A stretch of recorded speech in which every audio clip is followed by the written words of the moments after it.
Welcome, everybody. This is the meeting of the Mobile Home Taxation Task Force, and we are going to look at the final draft of the task force report to the Legislative Committee on Property Taxation. And that report is due on the 1st of October. So this may be our final meeting. I'm hoping that we can come to consensus. At the end of the day, we will be having a vote on this, and we'll see how that goes. Okay. I'm going to I have a slide deck that I sent out to everybody. I hope you all got that, and we will walk through that fairly quickly.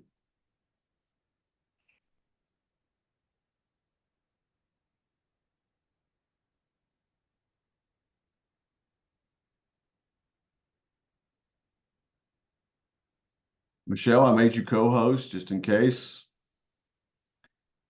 Great, thank you. Can everybody see that screen? We see your desktop screen. So you're not seeing this. Nope, you're not seeing the slide deck. Hang on just a second.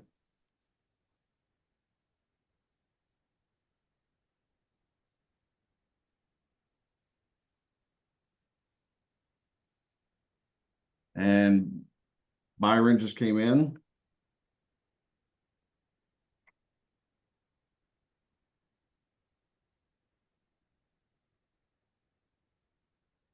All right, can everybody see that screen? Yes, it says Yes. Mobile Home Ownership and Taxation Task Force. Yeah, I can see it. All right, we will rock and roll in through this screen or through this slide deck. So a fairly simple agenda, right? What we want to do today is kind of talk about the goals of where I'm hoping we end up the meeting today. Talk about the final draft report changes since the last version, including we have a discussion point of 9-year accommodation for people with disabilities, and then agreement to include dissenting opinions. I think Jack and I have been working offline a little bit about possibly adding another discussion point here. And when we get to that point, we will, Jack will bring that forward. And then we're going to have a vote. So that's kind of the agenda. Then I'll give an update after the vote on the update on the statement of work for the mobile home title program. So the big goal, again, like I mentioned, was to approve this report, right? The discussions on changes that I considered minor as we got feedback on the report. I'm hoping we can roll through those fairly quickly. Discussion on then the discussion on 9-year accommodation for owners and with the disability, and then discussion on what happens next. With the report will be sent in on October 1st. I will wait for any questions that come back from the committee. And then the task force is disbanded by statute on January 1st of 2025. We'll also have a discussion on how to accommodate dissension or dissenting opinions or extra opinions.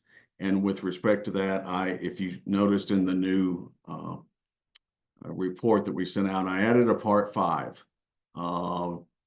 And so that part 5 is concerns of task force members. And so I think that might be a good place to put it. Some of these other things that didn't make the final recommendation, but we can have that discussion. I'm also open to the possibility of allowing a dissenting group to attach a letter as an appendix. But I think that is a task force decision on how we want to handle those. And then we'll have that final vote. And that final vote, when we make that motion, I'm hoping it is to approve with changes as discussed.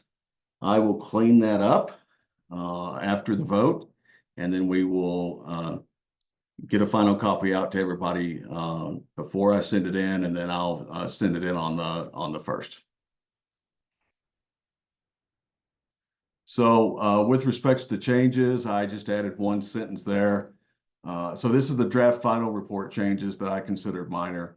On the transmittal letter, we talked about, I added a sentence about votes for approval and votes for non-approval. So I think we need to record our vote in that transmittal piece of the document. The introduction, I added a sentence to the end regarding ad valorem taxation and classification of mobile homes. That came from Brian. If anybody has any questions, and I'm letting somebody else in. So if anybody has any questions on that, Brian is here and we can talk through that. And then just another simple sentence. I added a statement in the work done by staff regarding the work that we did between the 4th and 5th meeting. And with that, I want to stop real quick and see if anybody has any concerns or discussion on those 3 changes to the final draft report. I see heads nodding no. That's good. Okay. I'll go back to Sharon. We'll go to the next slide. Then we start getting into the meat of the report, right?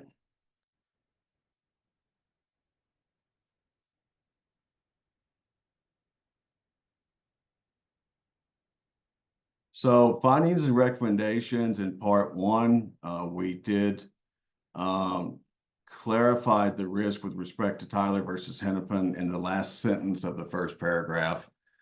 We also made a grammatical clarification, and we included the recommendation to tie property tax exemption level to incorporate an inflationary index or some other index as determined by the committee. Oops, sorry, guys.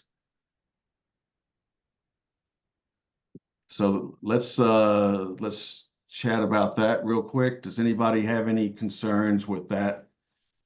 The changings that I made based on input in part 1 in findings and recommendations.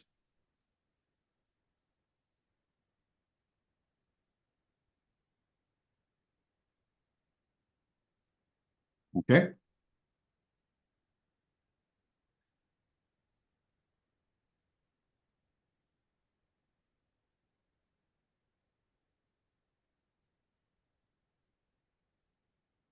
Sam, I have a question for you. This is Absolutely. and I apologize if this has been covered and if I don't exactly frame the right question here, but one question and piece of feedback that I got from my treasurer's office was the challenge of current titles or titles not being current. Did we discuss it all together, like some communication between the assessor's offices and the treasurer's offices on up-to-date values, and then who is responsible for, or if there is somebody responsible for,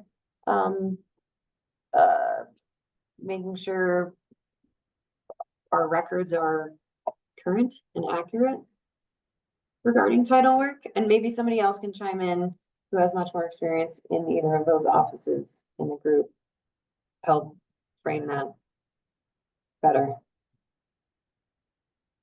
So Sarah, I'm not sure how to answer that question. I'll open it up to the group to see if there's anybody that wants to take a stab at that.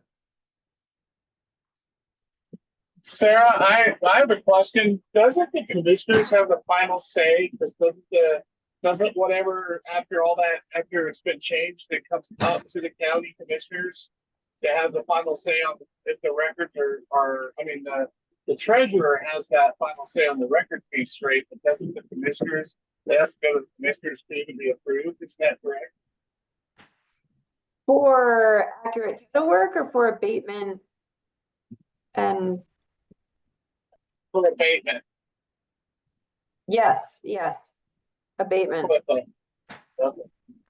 Well, I couldn't remember, so it's good to see you, Sarah, by the way. So.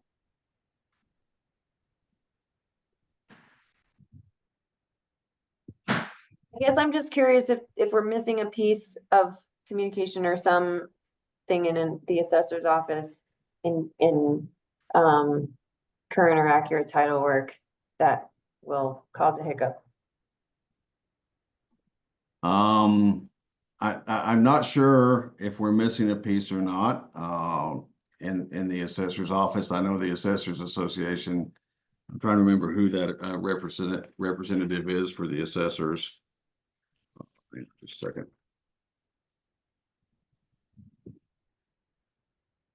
And Sam, while you're looking, I'd like to clarify Sarah's question. So are you talking about just the transfer of ownership when people like the requirement for them to do that?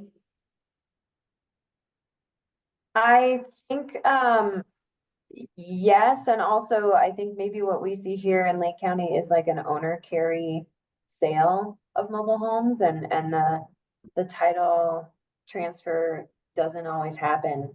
Yeah. You know, Yep, and that's a challenge currently. We refer to those as pocket titles, right? Where they do the paperwork or whatever, and they have possession of the paperwork, but they don't ever actually transfer the ownership at the DMV.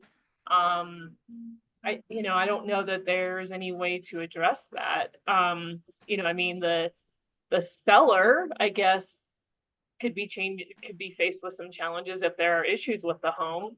But outside of that, I don't know what you can do. I mean, it's not like a criminal offense or anything to not take ownership, legally, I guess. Is it? Well, and I don't know.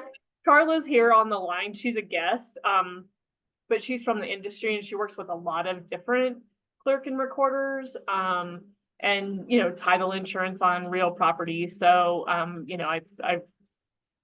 I would like to defer to her if she has any information that she can share with the group. I guess I would say, and it's not a quick fix, but the only thing I can see is somehow it becomes implemented into the system, whether it's a state requirement or whatever, that like they have to get out of the pocket carrying, because not only does it wreak challenges, like we're discussing today, but it also creates challenges for the actual homeowner buying the home. They're paying all this money for something that they have no proof they own and all the things. So it's, in my personal opinion, not the way it should be. It should be filed just like a regular bank lien holder. And then there is ways to avoid some of these problems we're talking about today, but that's not a quick fix, and it's going to be a lot of education and implementing into systems. and a separate issue. Yeah. Okay. Thank you. Thank you, Sarah. Thank you, Carla. So is everybody okay with moving that, not including that into the final report? And I'm happy to add it into that new part 5, that is something that is also a concern to the task force and should be considered in future legislation. Just a simple sentence to flag it as we look at legislative language. If that is a consensus opinion that you want me to do that. No from Carla. I'm I trying to think adding it to section 5 seems like the appropriate action. I would agree with that. yes for section 5. Yes. Okay. I'll add that up. Who can I run that wording by today?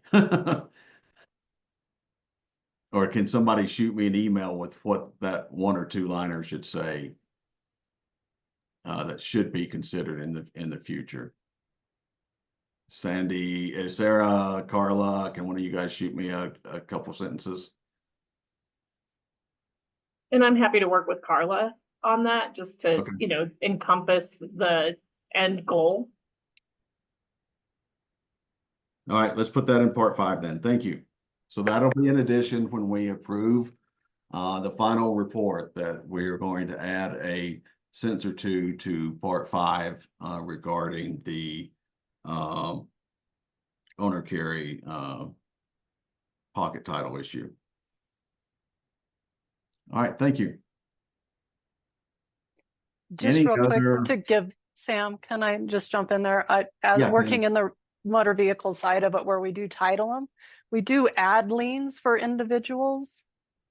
I think the biggest problem, it's not really the lien holder, it's the buyers not coming in and transferring the titles. And I don't know how you're going to really enforce that other than making them go through maybe a title company to transfer like a deed does.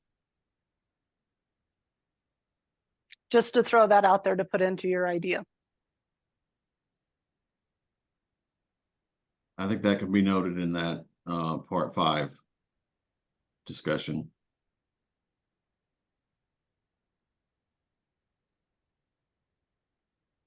Anybody else want to address this one?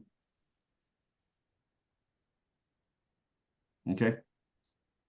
Let me go back to the slide deck.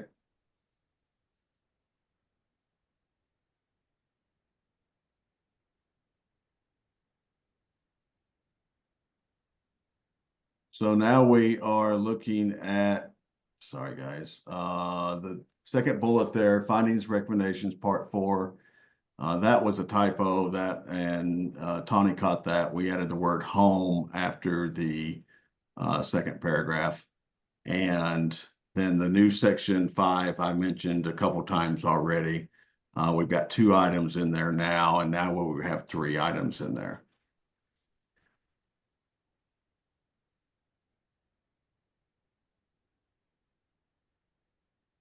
If nobody has any other changes, then we have a couple of discussion items. And one is the 9-year accommodation for people with a disability to cure. And there was comments on both sides of that. Tammy, you actually brought that up in the report on should we add it? Jack said we certainly should add it.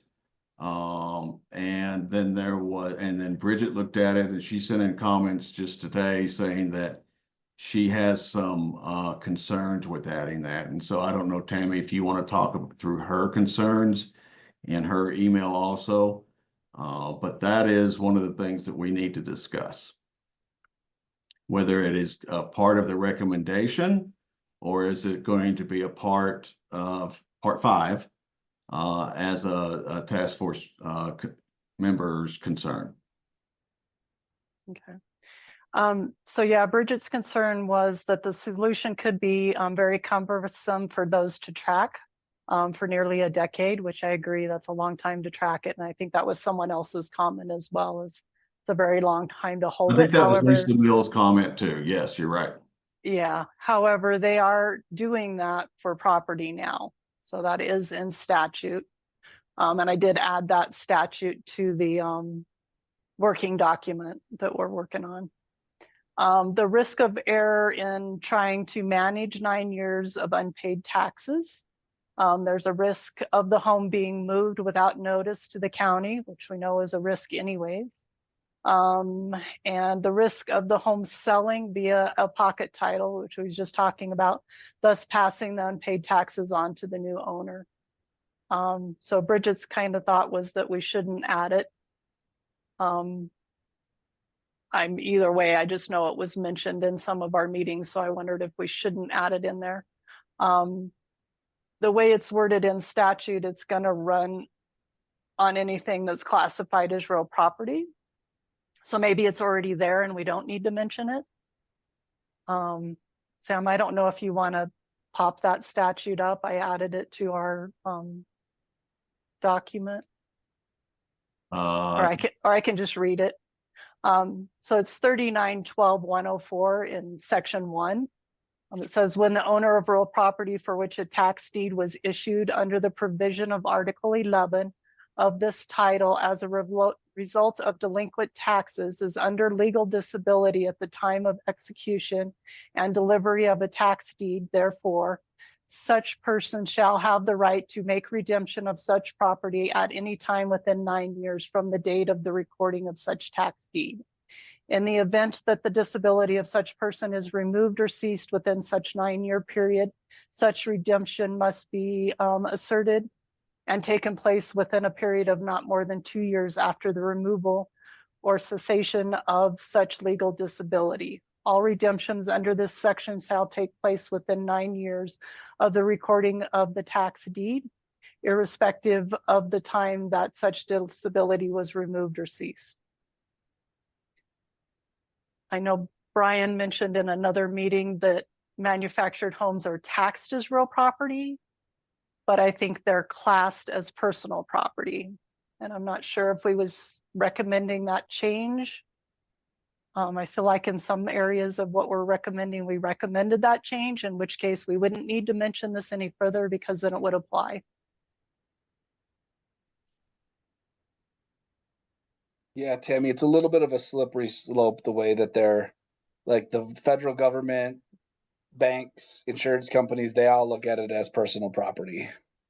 But the way that we're taxing them and the way that we classify them with our like property tax classifications, they're real property.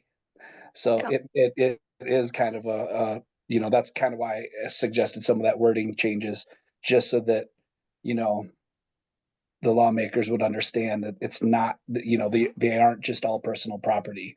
Because it would be a whole nother can of worms if we started treating them as personal property, because a lot of residential personal property is exempt from taxation.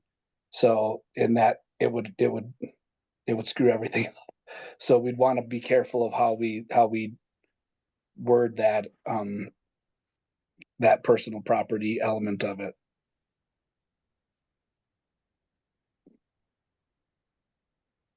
Jack, you've got your hand up? Yeah, thank you, Sam, and thanks everyone.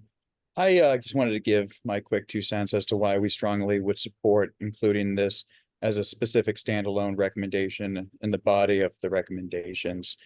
I think there's very valid points on both sides as to whether a 9-year redemption time frame, whether it be for real property or for mobile homes, is the appropriate amount of time. Because I do understand the logistical challenges in trying to track that over nearly a decade. But I guess where we fall at Colorado Poverty Law Project, I would want to stress 2 things. One is that this is happening now for real property. So it's not going to be a new system for most counties to incorporate. It's exactly the same as what they're already doing. The other point I would make is just a matter of basic equity, that whether or not we think 9 years is the right amount of time or not, and the 9 does sound somewhat arbitrary, but that is what we provide currently under law to real property owners. And so by not having that mirrored in the process for mobile homeowners, it's going to be inherently inequitable to mobile homeowners with disabilities. And we're talking about some of the most vulnerable homeowners in the state. And so as a matter of equity, maybe the legislature might want to revisit 9 years, this 9-year idea, and think maybe there are other factors other than just the length of time that should be considered for people with disability. But in the short term, I think it's imperative that we align the processes for mobile home owners with disabilities as a matter of equity. And to me, when I read through this draft final report, the kind of general recommendation that we have saying, let's try to mirror processes for real property owners, it wasn't immediately apparent to me that this would include this suggestion around redemption time periods for people with disabilities. So that was lost on me, and that was something I was looking for. So I would, if there is consensus around wanting to establish this parity, then I would hope that it could be included and called out specifically in the main section of recommendations. Thank you, Jack. Andy, you've got your hand up, and then Lisa. Yeah, I would just like to take it a step further. I appreciate what Jack said, and I'm also very cognizant of what the counties are dealing with from an assessor level. I just think 9 years to track, and while they're doing it for real estate already, Jack, that's great, but it is another thing to track, especially with personal property, homes with pocket title issues. I query, and I think this is something we should try to figure out, is maybe this is a part of the section 5 of how big of a number are we really talking about? And what is the cost to all the different counties throughout the state to track a 9-year cure period? It seems like it would just be easier just to recommend full exemption to, as Jack pointed out, this is one of our most vulnerable populations in the state. They own these houses. Why do they even have to pay taxes? We're not talking about big dollars here. And they track 9 years of let's call it a $50 tax bill from 2015 would be a long time to track. And I just think a $50 exemption seems like a much better, more efficient way of dealing with this than to try to track 9 years. So I think Jack and I are on the same page, but I would just take a step further of let's offer a full exemption. State of Texas offers a full exemption for disabilities. I mean, like, let's do it. Why not? This isn't going to have a huge impact financially on the state. And then we don't have to track it as well. And I don't have to track it, but everyone on this call that is dealing with that. I assume it's a big burden. And with pocket titles transferring, it just seems like a hard thing to track. Maybe put some burden onto the homeowner and just say, hey, send us proof that you own this house still, that it hasn't transferred, and that you still have that legal disability. I don't know how it's tracked today, but maybe there's some sort of paperwork they have to send in to get that exemption. Great, done. All right, Tawny, you had your hand up, but did you take it back down? I did. Yeah, I mean, this is great conversation about extending the period. But Andy, I appreciate you adding your thoughts and just the example that Texas is already doing that. So I definitely think it's a conversation that we need to have, and I'm just grateful that we have a diverse group of representatives and stakeholders here that can look at things from a different perspective and share different examples of ways that maybe we could make positive changes for these folks. So anyway, I think we definitely need to continue to discuss that. I'm going to throw a monkey wrench into this for just a second. So I have, but Lisa, you had actually added a comment too in the early draft. Did you want to make any other comments? I don't remember what my comment was. I have a hard time accessing Google forms, but I guess I don't understand. I'm a banker, so I don't understand how many of these mobile homes we track with a night that would fall into this 9-year accommodation. As a banker, it's easier for me to just think of it the same way as real estate. But I appreciate what you're saying, that it would help a portion of the population if it was just flat exempt. But I don't understand the numbers of the impact of that, and whether it's how big of an issue that is. So. Good point, Lisa. Thank you. So now my question would be and Dan, I'll come to you in just a second, but I want to mention this, and that is that when we're talking in most cases about real property, it is a single homeowner, right, with a disability. There are people that own multiple units in a park. They're living in one and they're renting the others out. So would that be a scenario that would cause some issues? And then there are mobile home park owners that may be renting they may own multiple units, and if they claim a disability, are we going to allow them? It'd be like an apartment, and then I don't know how they do it if it's an apartment building and the owner's claiming a disability, and then is he exempt from the property tax also? So that is another unknown. Dan? Yeah, in response to Lisa, is that we're a park of 120, and I would say between 3 and 5 would probably be eligible for disability exemption. Just to give you a very rough idea. It's not going to track every park, but that's ours. Okay. Brian? So I think you raised some good points, Sam, about where the cutoff might be. We do currently have exempted manufactured homes for those that are on the lower end of manufactured homes anyway, that are exempt from property tax. So, At the $28,000 yeah, level. exactly. And so you know, that's something that would protect them. And basically that was put in place partly to alleviate some of the issues of trying to track these people down, trying to figure out how to get money from people who don't have it. So in order to make it, you know, a more reasonable process, they took that, you know, they took kind of those lower end of the homes and said, hey, we're not going to be taxing these. But there is a pretty big gamut in manufactured homes that, you know, some people are living, you know, in some of the mountain towns and very nice, you know, very expensive manufactured homes that are pretty fancy, while others are, you know, kind of out in the middle of nowhere with something that barely gets by. So it's tricky to just to have all these. And I also say, as someone who does the senior and veteran property tax exemption program, we spend a lot of time trying to make sure that the people who are in the program are qualified. So it is kind of a big undertaking to follow up with people and make sure that, you know, that if they do qualify, that they're getting it and that they're not, you know, doing it on multiple properties, like you said, Sam. So it would be a bit of an undertaking for, as far as like a logistical thing, to keep track of these, whether that's county by county or statewide, or if you're limiting it to one property per owner sort of thing. We've kind of already dealt with that, trying to figure out how to improve the senior program and the veteran program. And there is some complications as far as like everybody in the counties and the state all being on the same page.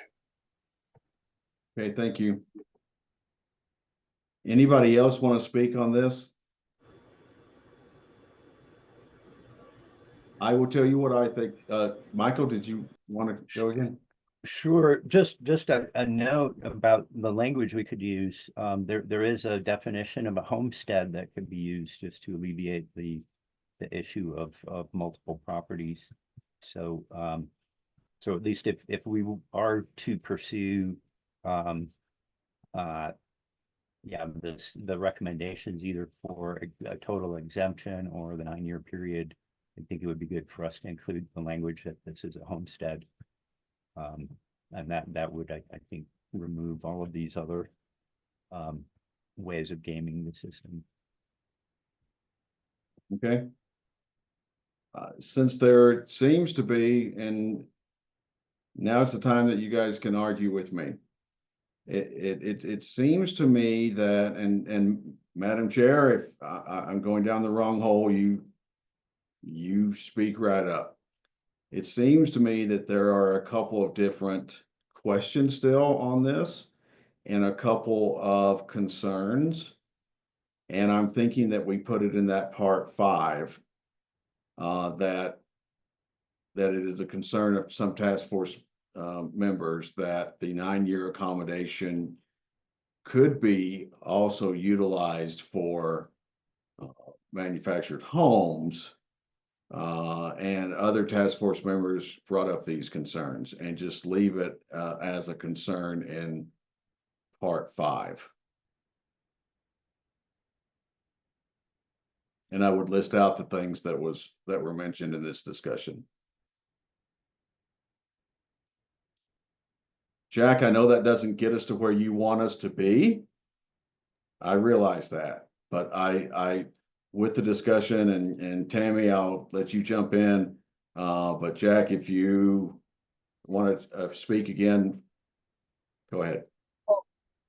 First, I would appreciate inclusion in part 5 over not including it at all. But what I heard from this discussion is that it sounds like there's consensus, if not unanimous consensus, that the status quo is not acceptable, where mobile homeowners with a legal disability are not afforded the same, or not afforded any types of additional protections that would normally be afforded and are currently afforded to real property owners.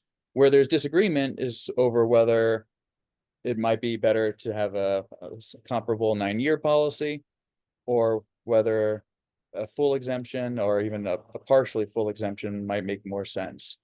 And so I think I would, and I understand if it's not possible, but I would urge that this be captured somewhere in the main body of recommendations, suggesting that the task force has consensus that there needs to be a higher degree of protections for mobile homeowners on leased land where it's classified as personal property to account for the disability.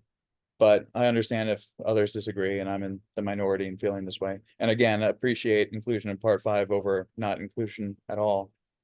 So Tammy, if it's okay with you, I could do a straw poll to see how many are in consensus with that. And the way Jack said it was a little different than the way I was going to, but that the status quo is not acceptable. And that there need to be accommodations for people with disabilities, similar to what is being done for real property. I'm good with that. All right, so Go ahead and do the poll. I'm gonna do a little straw poll for or against adding that to the main body. Jack? I motion that we included that in the main Well, let's body. not make a motion because I really don't want to. I'm doing a straw poll first. Oh, sorry, I vote yes. Sorry. Misunderstood. Tammy? Yes. Let me run down my list. Michael Pierce, Yes. Lisa Mills, Yes. Sarah Mudge, Yes. Andrew Galinsky, Yes. Byron Belton, Yes. Dan Hunt. Yes, Tawny, did I call your name? You did not, but I'm a yes. Wow, okay. Anybody else, Senator? There's Senator, one in the comment for Jack Jack Yes. Lewis. one more vote to take. Yeah, and I've hey, got- it's Senator Hawkins Lewis. Sorry, my audio is going in and out, so I put it in I put a yes in the chat. Okay, thank you. Thank you very much, Senator. So that is all for and no against. So we will add that to the main body of the report. Tammy, did you have a comment? No, I was just going to let you know her vote was in the chat. Thank you so much. Did I miss anybody that is an official task force member? Okay, thank you so much. Now, with that behind us, Jack, you wanted to also discuss, Jack, like I said, Jack and I have been going back and forth. There's another concern that I think Jack wants to bring up that may need to go into the main body or the part 5. And Jack, I can't even begin to explain it. I'm sorry. Well, thank you, Sam and Michelle, for your patience with our email exchange about this topic. And I also wanted to disclaim that I'm still learning a lot about these processes, and there's perhaps a misunderstanding and what I interpret the law to mean. But when I read the Attorney General's memorandum on this topic prior to this task force, what really stood out to me in the section on mobile homes was the finding, and I'll quote, if the former owner of a mobile home wishes to redeem their home after a sale, and sales in quotations, they must pay the full purchase price as opposed to merely paying the tax debt. And that this was in contrast to real property owners. And it cites to a section in law that I'll share it in the chat. Or you can share the screen if you want to show it. Oh, I just put it in the chat. Okay, great. And so I read this, and the language that is in bold and I strike through, it's not struck through currently. That's what I'm suggesting we recommend, is that we strike this language. But it says that after a foreclosure of a mobile home that's on leased land, in order to redeem, the person would have to pay not only the back taxes and the interest and the fees, but also any overbid amount, any proceeds from the sale of the home to the county or when it's stricken off. And I had at least one conversation with a county treasurer, again, prior to this task force, but during the last legislative session, and I asked about this, and his response was interesting. He was shocked to see that this was in law. He said, this isn't really our current practice. I didn't know that this was in the law. We don't really do this. I don't know if he was unique, and I hate to speak for him. But my plain reading of this suggests that there is this higher standard. And in fact, this was the same takeaway from the Attorney General's office, was that mobile homeowners are uniquely disadvantaged because they would have to pay the overbid in order to redeem. Whether or not that's actually happening, I'm not entirely clear, but it does seem to be the plain language of the law. And so I would want our report ideally to call attention to this, and that we might consider recommending striking this language, if for no other reason, just to clarify the law and align it with current practice. I see Michael's hands up. Michael? I would like to um agree with Jack's point, but also I raised as an objection the problem that it seems that what is allowed in current law also allows the tax lien holder to gain title to a mobile home if the current the current homeowner doesn't pay their taxes within a year. And at least I was unable to find where in law that is, but that seemed to be brought up by Bridget as something that has been done. And I also tracked down some newspaper articles where they're actually reporting on that having happened in 2016 and 2017. There were a number of newspaper articles. I couldn't track down the law, but it does seem to me that if the lien holders are actually gaining title without having to pay the difference between the tax and the value of the home, that's also problematic. And I would like very much for us to recommend that if there is anything in statute that does provide a lien holder the right to gain title, that be struck entirely and replaced with whatever we're using in part one. So that's a very good point, Michael. I think what we did was fix that in the recommendation one, which I believe I'm now sharing, where we are asking for change in statute to be closer to 24-10-56, and there would no longer be tax lien sales on mobile homes. Now I can clarify by adding that if it's confusing and anybody else thinks it needs clarity.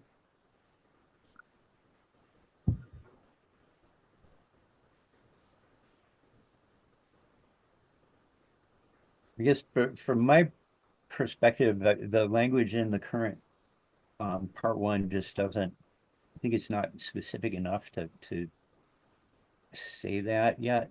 So Okay. I guess I'm not catching that's swept up in the language. Anybody else want to comment on Michael's point? Sam, could you put the language back up again, please? Yes, ma'am.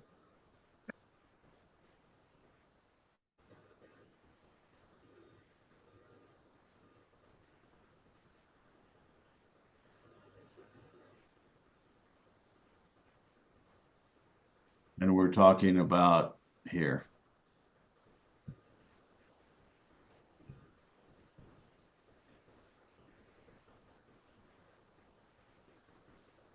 Because I think that requires the tax sale, the auction.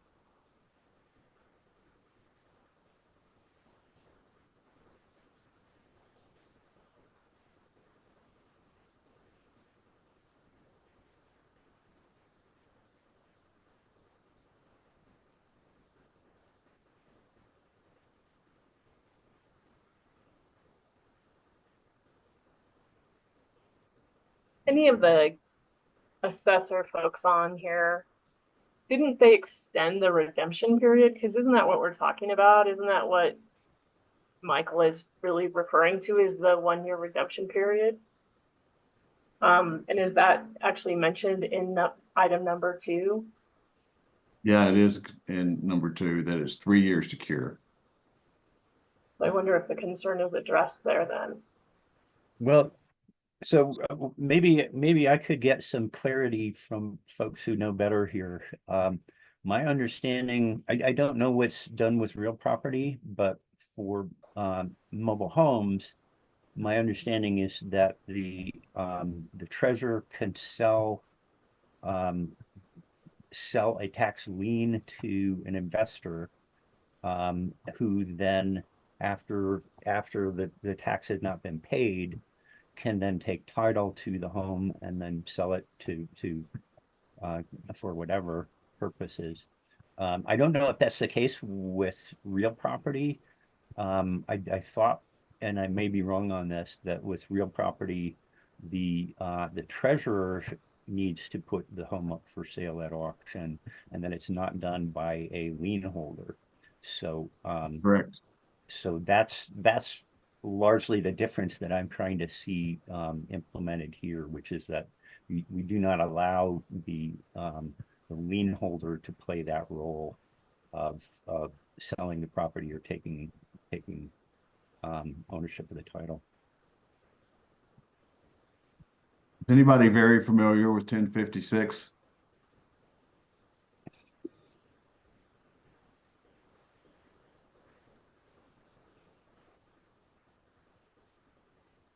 Well, I'll suggest, from my reading of 1056 and the statute, that does everybody agree that there would not be tax lien sales anymore to investors for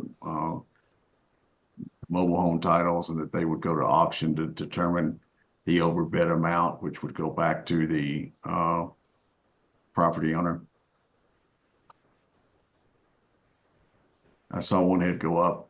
So Michael, I think we've got that covered. I think that's what that 1056 does. I'll read through it again and just see if I need to add another sentence, just to clarify that it's no longer a tax lien sale without establishing a value. Michelle? Yeah, I just wanted to jump in and add that I think when you and I were trying to draft this, we taught that whole introductory paragraph of part 1 is about sort of what currently happens when we talk about the sale of a tax lien for mobile homes that are classified as personal property, and they could result in a transfer of title, and that could still be considered an illegal taking of personal property. So then that's why we recommend to modify. So I'm hoping that we did kind of address that, but we could add a sentence to number 1 that goes back to the idea, that refers back to this would alleviate, or this would take care of the problem of illegal taking personal property. Thank you. I will add a sentence that clarifies that. And then before I start losing people, because we're getting close to the top of the hour, Jack, let's go back to your point of adding the language that you put in the recommendation and striking the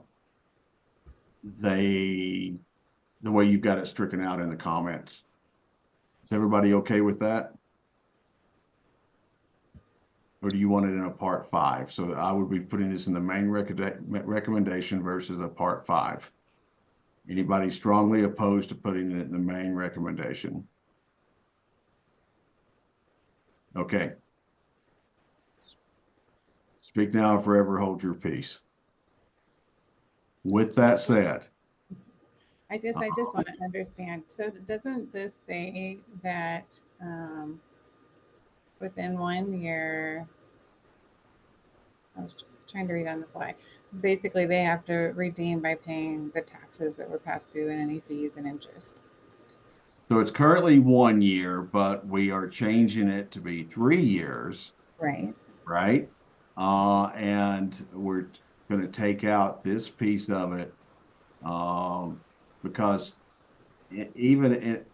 because the new law actually says what I want to do is identify this as a potential conflict between legislation HB 241056 and 3912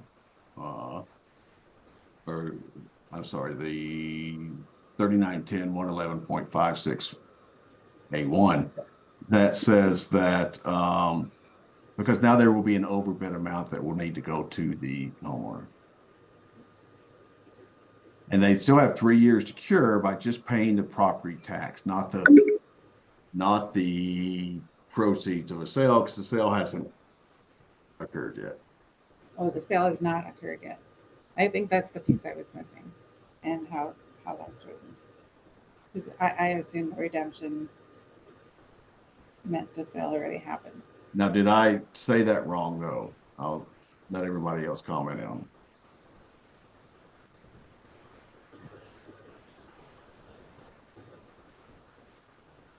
And I may have, as I reread it, at least I may have said that wrong. So there may be a sale. And somebody's gonna have to help me out on how that works. There is a auction of the property. The owner still has 3 years to cure, or is it 3 years before it's sold?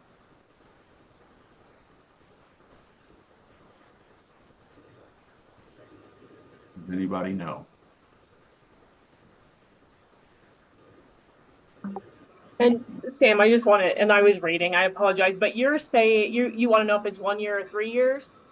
No, what I want to know is if the, no, I think we have changed it to be 3 years. Well, it's in the report that Yeah. we see that, because it's currently, the way I read it, in that section number 2 on page 4, that it's currently 1 year, but the recommendation is to change it to 3 years so that it aligns with real property. Correct.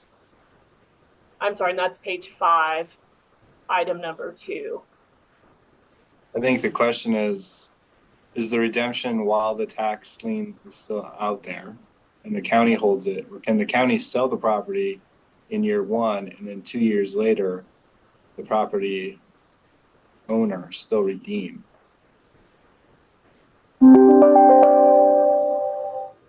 My understanding that after the sale, the owner has 1 year to redeem, period. And that's how I am reading, and I'm just looking at what is in the comments here. So if the proceeds of the sale go back to the owner, they would just have to pay the taxes that were past due to redeem it.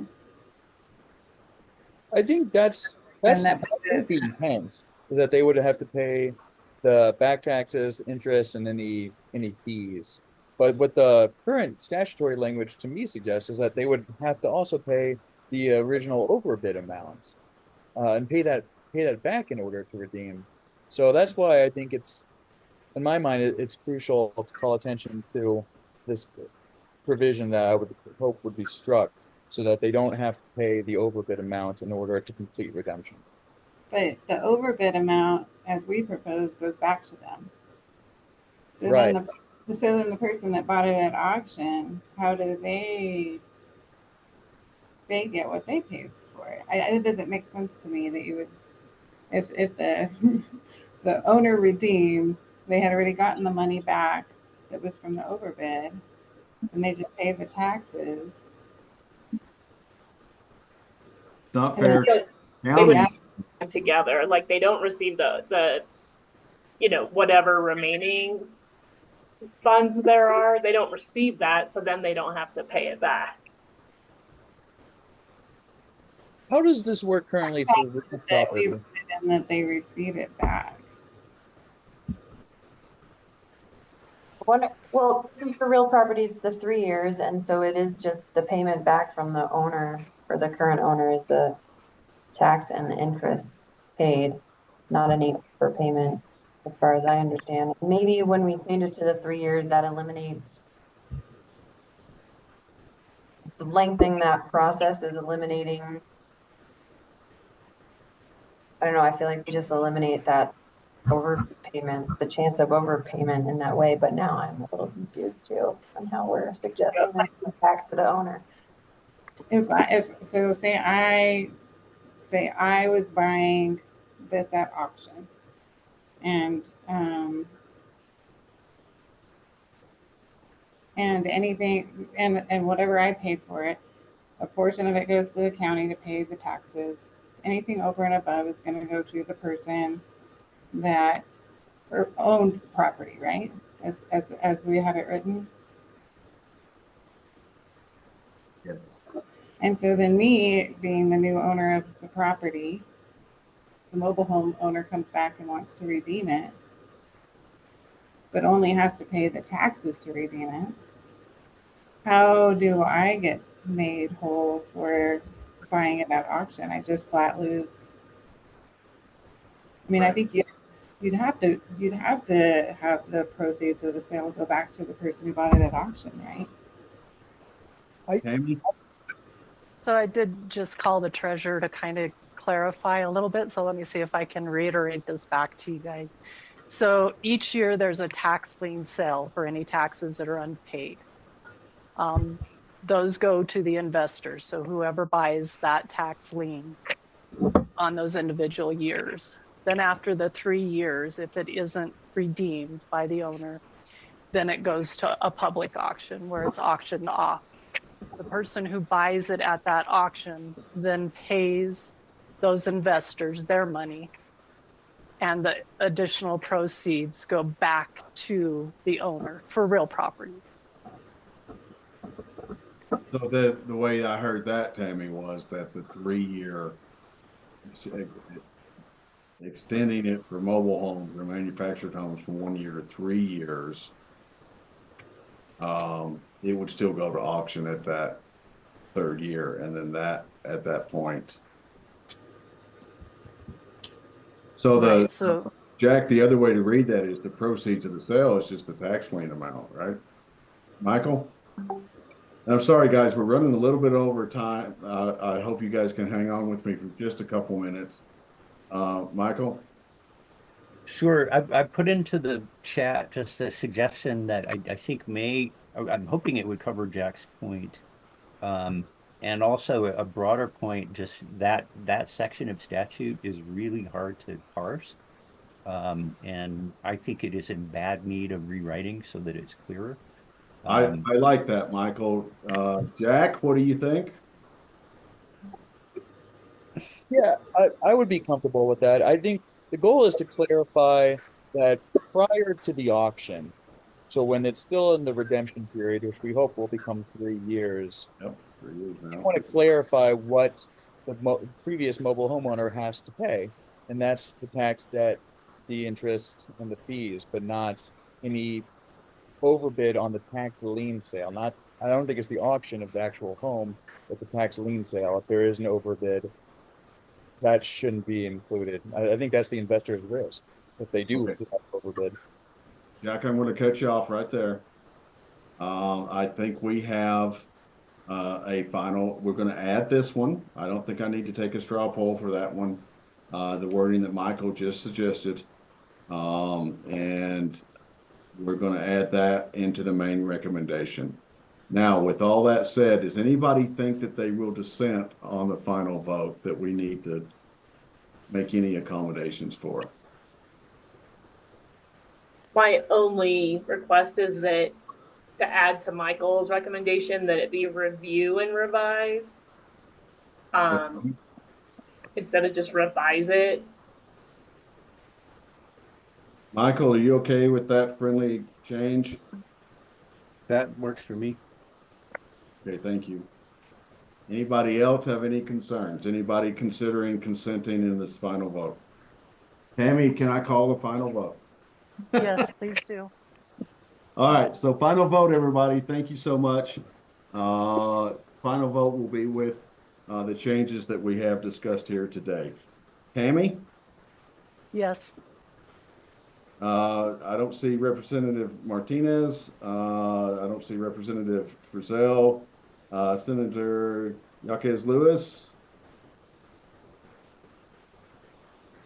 You can put it in the chat if you want to. I'm Senator sorry, can you repeat that? Excuse me.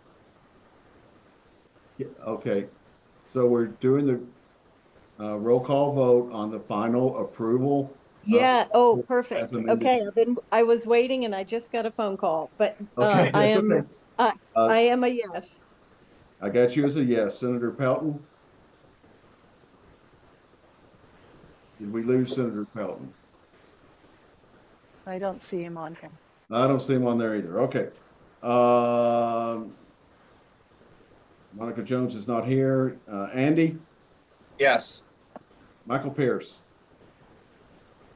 Yes. I don't see Dan Hunt on the call either. Yes, Nope. yes, Dan, are Dan you is on the here. call? Oh, there you are. yes. Dan, you've been talking.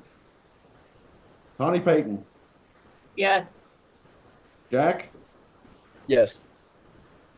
I don't see Benjamin Whittier on the call. Lisa Mills. Yes. I don't see Commissioner Vanderwerf, Commissioner Mudge, Yes. and I vote yes. Just technically, by statute, I'm a member. Consensus, guys.